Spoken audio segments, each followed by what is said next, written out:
Ridgeview started the ambulance service back in 1977 when they purchased the ambulance from Harry Norman, who was a local resident here. And since that point, we've grown the ambulance service to over 900 square miles, servicing 4 different EMS regions and 8 different counties. Part of Ridgeview's ambulance service isn't just providing the ambulance call itself, it's also when we receive the call, and we work with the tiered response system with the police and fire departments. So most often a call comes through the 911 system, and the county dispatcher will take that call, and when they identify it to be a medical call, they transfer that caller to our dispatcher. And then our dispatcher will triage that call and also start doing pre-arrival instructions.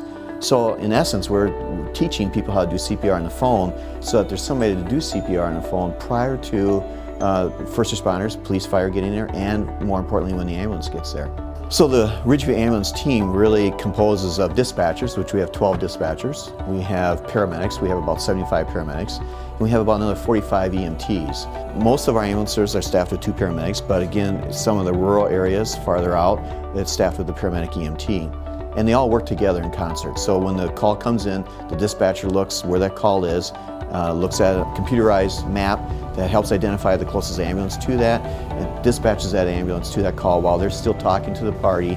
They can then relay that information to the responding ambulance to tell them what they can expect to get there prior to their arrival. So once we're at a scene and we're making a decision where the patient wants to go, our primary driver is the patient's choice. About 52% of our patients come back to Ridgeview.